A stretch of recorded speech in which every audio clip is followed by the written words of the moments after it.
Hey guys, this is Jonathan Montgomery from the Real Estate Appraisal Group. I am happy to talk to you today about fix and flip. As an appraiser, I'm often involved in transactions where the investor is fixing up a property and they want to know how much this property is going to be worth when they are done, okay? Or maybe the lender has called me because they're going to give a loan to this investor, and then the lender wants to know how much is this property going to be worth when it's done. Now, fix and flip has become real popular. It's pretty popular, especially anybody that watches HGTV. Then they watch all of these investors go out to these beat up properties, and then they put some money into them and they fix them up. And it's an amazing thing to watch on TV. But I have a lot of new investors that will come to me and they want to talk about fix and flip. So let's talk about that right now.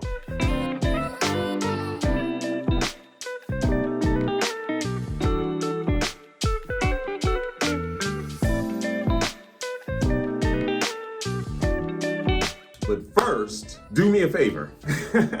Subscribe to my channel. I've been getting a lot of great feedback. Please leave some comments. Now, this is what I want you to do. I'm actually talking about 3 different ways that new investors can get involved, get their investment journey started.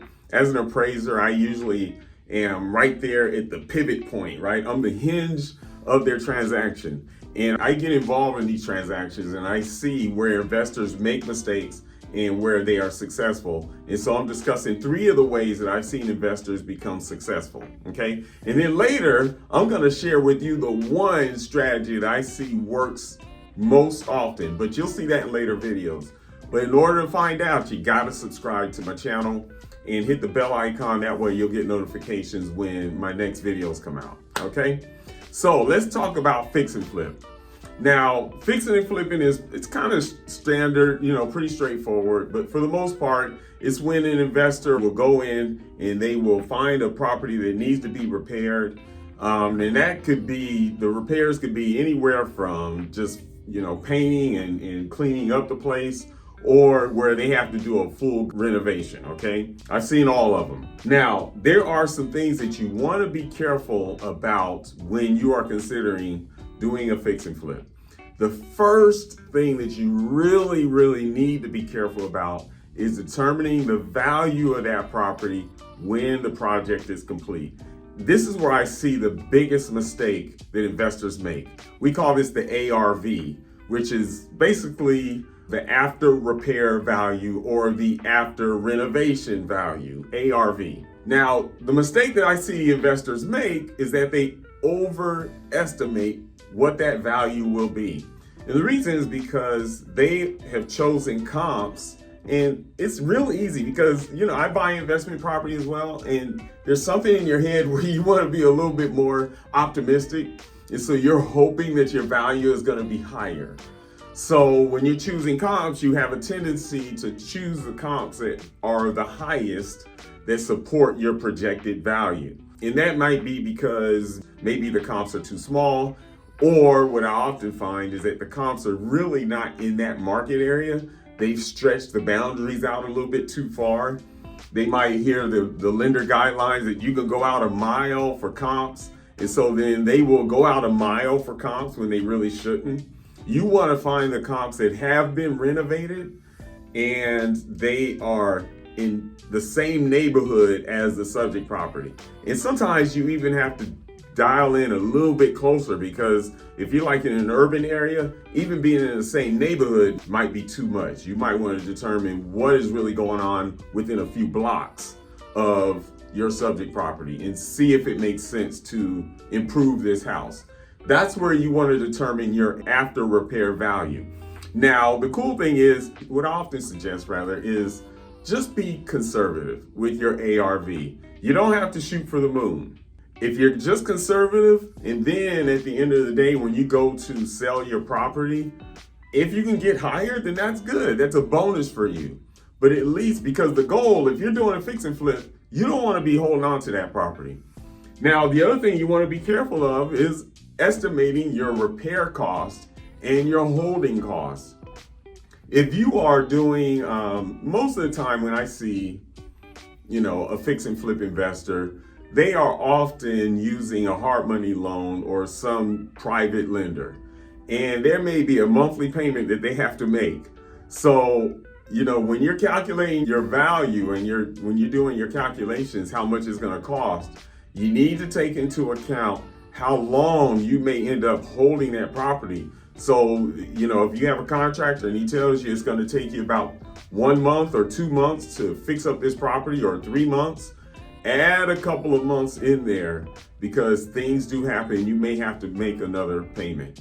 But it's also, when it comes to repair costs, it's very good to, again, be conservative, which means you might project that it's going to cost more than it actually will. So it's nice to project a higher dollar amount to repair that property. You don't want to be ridiculous, but project a little bit more, because things do happen. But then in the process of fixing up the property, then you can scale back and bring in savings, because that's going to add to your equity position at the end.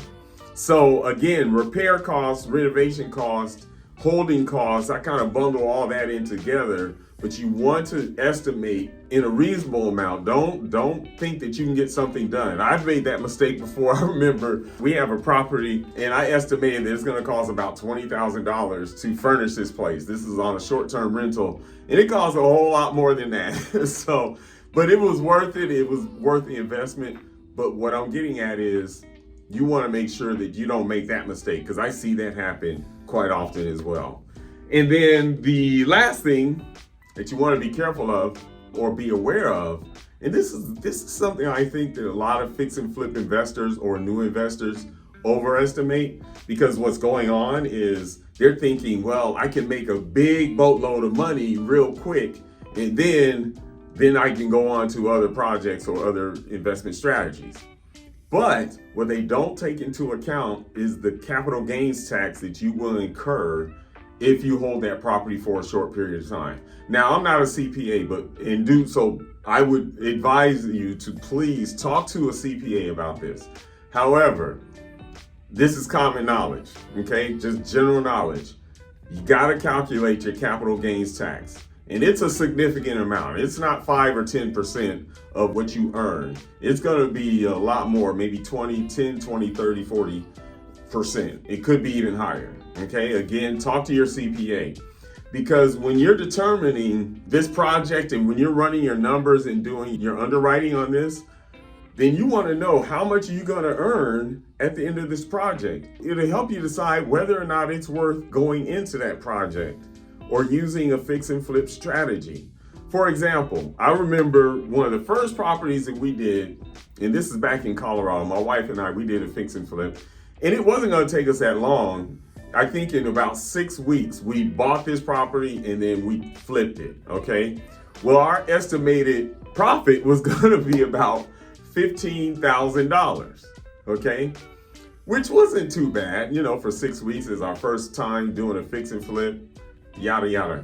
In fact, I remember that one, we had a news reporter come out. We didn't call them. They happened to hear about our story and they said, hey, we want to do this. And they made a big deal about that $15,000 in 6 weeks, which, it was kind of cool. But the point is this, we had to pay capital gains tax, and capital gains tax took about half of that. So in the 6 weeks, we made about $7,000 to $8,000 of profit. And I had to reevaluate, was it worth the trouble to just make $7,000 or $8,000 when it's all said and done? Now, that does seem like a whole lot of money, but when you think about the amount of work that it takes to renovate, to purchase, renovate, and then the amount of risk that you realize you're taking, and the amount of stress, because you got to make payments, and you're like, we got to get this done because we got to beat these deadlines. When it's all said and done, is it worth $7,000? Okay. Is it worth $15,000? On that one, it was more, we're going to learn from this. So it was worth that because we gained education, and we always learn lessons no matter what the project is. But when you're thinking about the financial gain, you really want to take into consideration your capital gains taxes, because you will be on the hook for that. And by the way, it's not something, actually what you could do is You can take that money and then set it aside at closing. After closing, put it in a separate bank account so that way you don't spend it. However, the point is that when you're projecting and when you're underwriting, make sure you determine or take into account your capital gains tax, because you will have them. Talk to your CPA about that. But anyway, next time I'm going to talk about another investment strategy. Before I actually spoke on house hacking. That's a great video, got a lot of good feedback on that. For new investors, agents, if you have some new investors that you're working with, share these videos with them so they can kind of take these things into consideration. But I look forward to sharing with you in the future again. Next, I'm going to talk about BRRRR strategy. All right. So look forward to that. I'll talk to you soon. Bye-bye.